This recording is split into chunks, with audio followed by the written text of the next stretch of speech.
Bismillahirrahmanirrahim. Aujourd'hui, Inch'Allah, on va faire le premier cours de la partie électricité, troisième année à PIC. Alors, le titre de ce cours, c'est la loi d'Ohm. Alors, on va commencer par la résistance. Alors, c'est quoi une résistance? Une résistance, c'est un dipôle électrique qui résiste au passage du courant. D'abord, comment savoir la valeur de la résistance? Pour savoir la valeur de la résistance, on utilise les couleurs universelles des résistances. Donc, on remarque qu'on a trois anneaux colorés à gauche de la résistance et une autre un peu décalée qui prend soit une couleur argentée, soit une couleur dorée. D'abord, les trois anneaux colorés qui sont à droite. Le premier, il nous donne le premier chiffre. Donc, ici, on a la couleur violet. On va voir dans le tableau ici, violet, le numéro qui est à côté, qui correspond à cette couleur, c'est 7. Donc, on écrit le chiffre 7.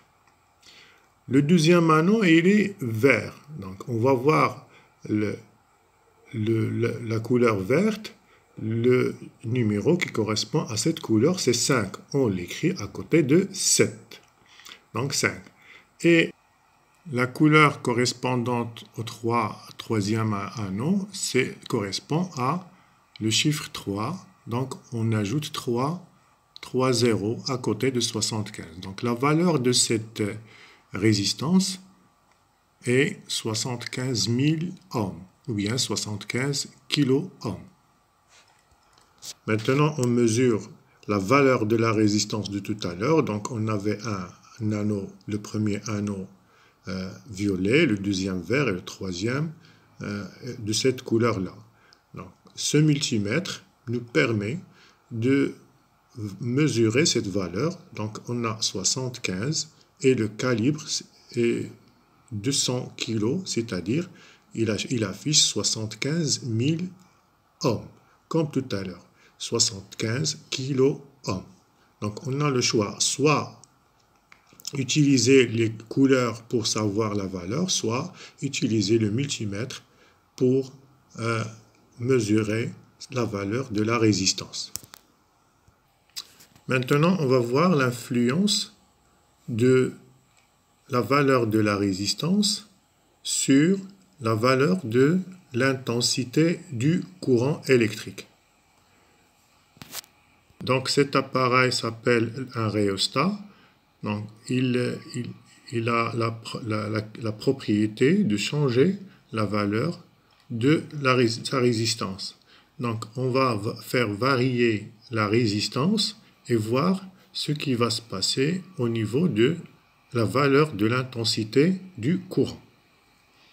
On fait varier la valeur de la résistance et on remarque que l'intensité du courant diminue quand la résistance augmente.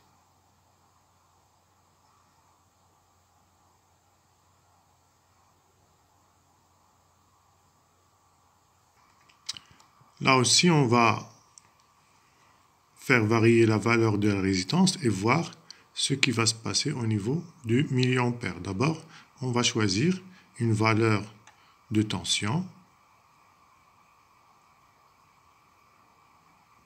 Exemple, 12 volts. OK. Alors, cette résistance de 100 ohms, la valeur de la résistance c'est 100 ohms. La tension aux bornes de cette résistance, 12 volts. L'intensité de courant qui passe à travers cette résistance, c'est 120 mA. On va changer la valeur de la résistance. On va la faire augmenter. Donc, on remarque, à 120, l'intensité a diminué jusqu'à 92 mA. À 150, on a 80 mA.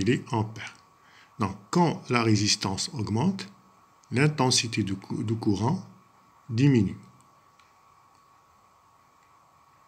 ce qui prouve que la résistance résiste au passage du courant électrique. Le titre du cours, c'est la loi d'Ohm. Grand 1, la loi d'Ohm. On va faire une étude expérimentale. Donc, on va effectuer le montage électrique ci-dessous. Il est constitué d'un générateur du courant continu réglable, c'est-à-dire on peut changer la valeur de la tension, et une résistance R de valeur constante, R est égal à 20 ohms, et un voltmètre pour mesurer la tension aux bornes de cette résistance, et bien sûr un ampèremètre pour mesurer l'intensité de courant qui traverse cette résistance. Le montage est le suivant. Voilà le symbole du générateur réglable et le symbole de la résistance. Le montage, le voltmètre est monté en parallèle bien sûr, et l'ampèremètre, on le monte en série avec la résistance pour mesurer l'intensité de courant qui traverse cette résistance. Donc, on va changer la valeur de la tension U appliquée aux bornes de la résistance R et on mesurera l'intensité du courant qui traverse la résistance R. Donc ici on a la tension, la résistance, la valeur de la résistance 20 ohms et là le générateur du courant continu qui affiche la valeur 3 volts. Le voltmètre, bien sûr, mesure la même valeur, 3 volts. Et là, on a un milliampère-mètre qui mesure l'intensité du courant qui qui traverse ce dipôle. Alors, la valeur affichée ici, c'est 150 milliampères. On va changer la valeur de la tension.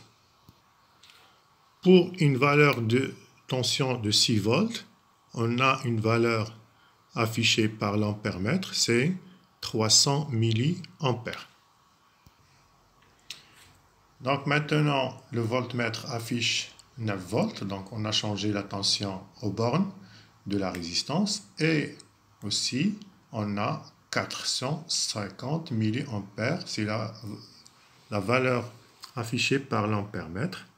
Donc c'est la valeur de l'intensité passant par ce dipôle. La dernière valeur, c'est 12 volts. Donc le voltmètre affiche 12 volts et l'ampèremètre affiche 600 milliampères. Donc on va inscrire tous ces résultats dans le tableau. Voilà, on a noté les résultats obtenus dans le tableau suivant. Donc, quand U est égal à 3 volts, la valeur de l'intensité est égale à 150 mA et on l'a converti en unité internationale qui est l'ampère, donc est égal à 0,15 ampères. Donc, pour rappeler, pour convertir le milliampère en ampère, on divise par 1000. Donc ici, pour 6 volts, on a eu une intensité de 300 mA, c'est-à-dire 0,3 ampères. Pour 9 volts, on a une intensité de 450 mA, c'est-à-dire 0,45 ampères, etc. Donc U est égal à 12 volts, donc I est égal à 600 mA. Donc on va tracer la courbe de variation de U en fonction de I pour savoir si on a une proportionnalité entre U et I. Donc, dessinons la courbe représentant la variation de U en fonction de I. Donc, l'axe des abscisses représente la variation de I en ampères, bien sûr, et l'axe des ordonnées représentera U en volts, donc 3, 6, 9, 12. Et les valeurs là, de 0 à 0,6 ampères. Donc le couple le premier couple XY, c'est-à-dire 0,15 ampères, 3 volts. Donc, on va représenter ce point-là. 0, pardon, c'est pas celui-là, c'est celui-là, 0,15, 3 volts. Le deuxième, c'est 0,3 ampères, 6 volts. Le troisième, c'est le couple 0,45 ampères, 9 volts. Et le dernier, c'est le couple 0,6 ampères, 12 volts. On va essayer de tracer cette courbe qui va unir ces 4 points. Donc, ces différents points sont alignés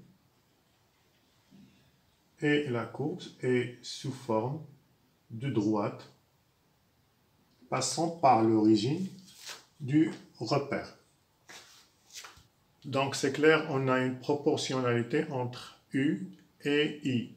Et cette proportionnalité se traduit par l'équation de cette droite-là qui passe par l'origine. Alors, l'équation de cette droite s'écrit sous la forme Y est égal à AX. Or, pour nous, Y c'est U. C'est-à-dire U est égal à A et X c'est I multiplié par I. Donc, l'équation, le coefficient directeur de cette droite A, on peut le calculer par le quotient U sur I. On va calculer ce quotient dans le tableau précédent. Donc, on va calculer le quotient U1 sur I1. Donc, 3 volts divisé par 0,15 ampères, ça va donner 20. Donc, le coefficient ici, c'est égal à 20. La même chose, U2 sur I2. Donc, 6 volts divisé par 0,3 ampères, on aura aussi la valeur 20. U3 divisé par I3, donc 9 volts divisé par 0,45, ça donnera aussi 20. U4 divisé par I4, c'est-à-dire 12 volts divisé par 0,6 ampères, il donnera la même chose, 20.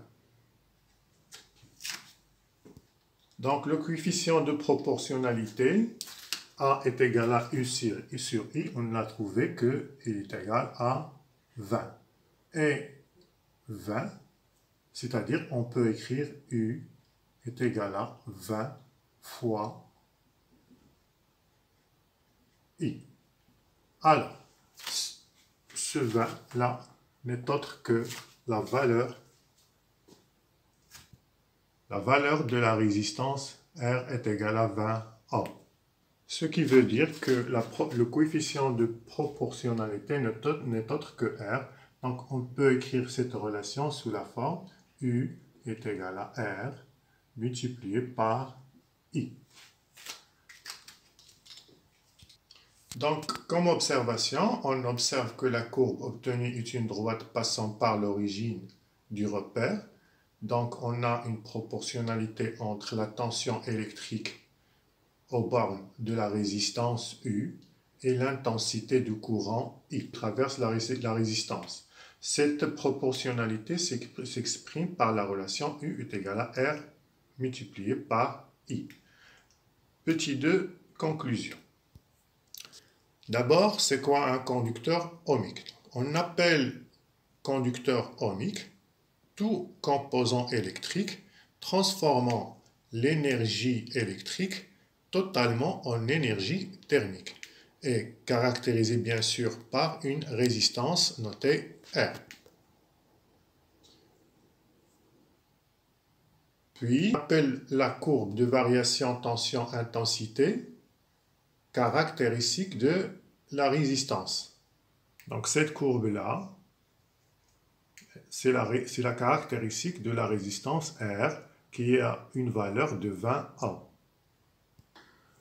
Donc la relation qu'on a obtenue U est égale à R, I multiplié par I, c'est la loi d'Ohm. Donc l'énoncé de la loi d'Ohm, la tension U aux bornes d'une résistance R est proportionnelle à l'intensité du courant I qui la traverse. Et le coefficient de cette proportionnalité n'est autre que la valeur de la résistance R et s'exprime par la relation suivante. Donc, soit U est égal à R multiplié par I. On peut l'exprimer aussi sous forme de R est égal à U divisé par I, ou bien I est égal à U sur R. Bien sûr, on utilise les unités internationales. C'est la loi d'Ohm, bien sûr.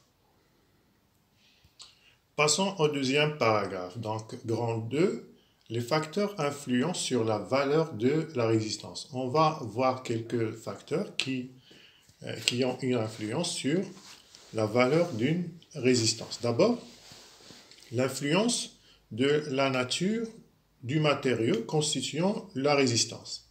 Donc, on va prendre deux fils qui ont le même diamètre, D est égal à 0,4 mm, et la même longueur, L est égale à 100 mètres. Mais ils sont constitués, c'est-à-dire fabriqués de deux matériaux différents. Donc le premier fil est constitué du fer, fabriqué en fer, et le deuxième en cuivre. Donc la résistance mesurée de ce fil est 76,4 ohms. Et celle de celui constitué du cuivre est 13,52 ohms. Donc il y a une différence qui est flagrante. Donc on conclut que la valeur de la résistance dépend de la nature du matériau qui constitue la résistance, bien sûr.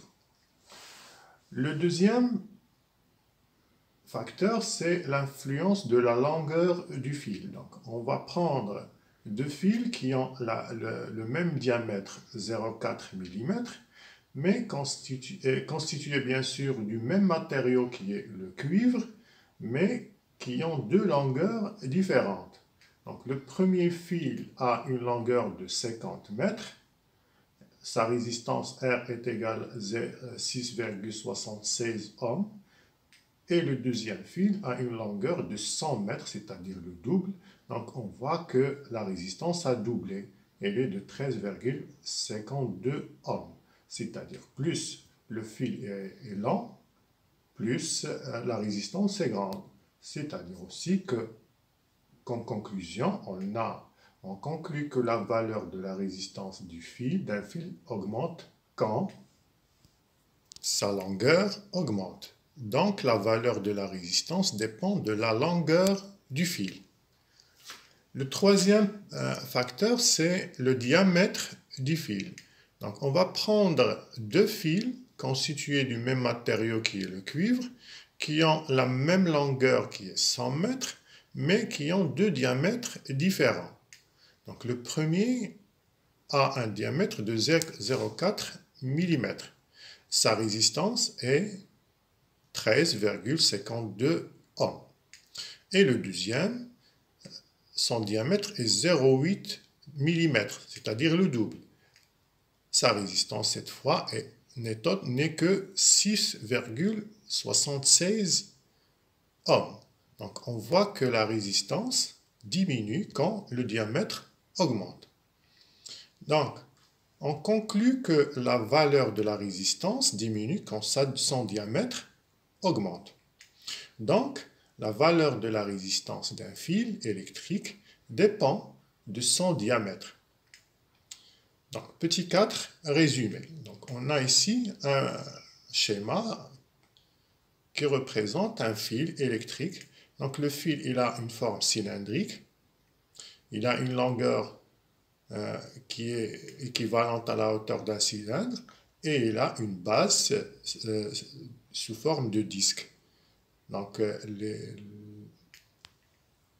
les dimensions qui le caractérisent, c'est le diamètre de sa base et la longueur du fil.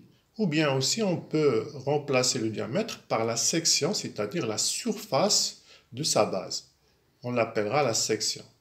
Donc, comme résumé, la résistance d'un fil électrique dépend de la nature du matériau, qui le constitue bien sûr, de sa longueur, de son diamètre ou la surface de sa section, qu'on notera S.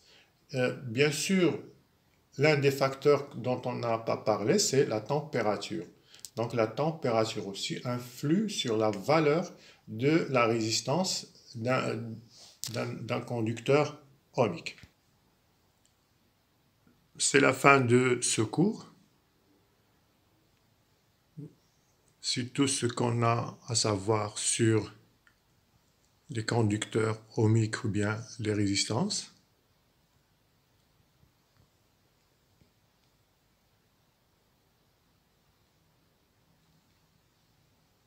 Comme d'habitude, on va faire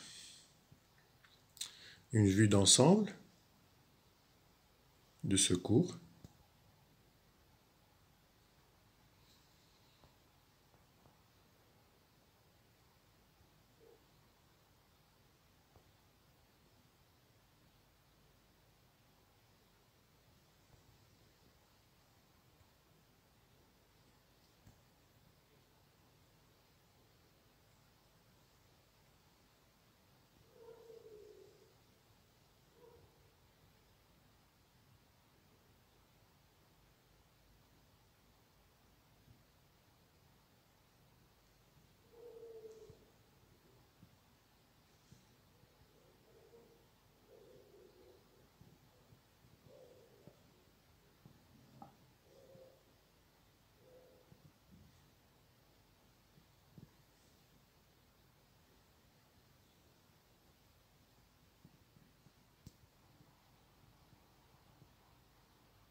C'est tout pour aujourd'hui et à la prochaine fois, Inch'Allah.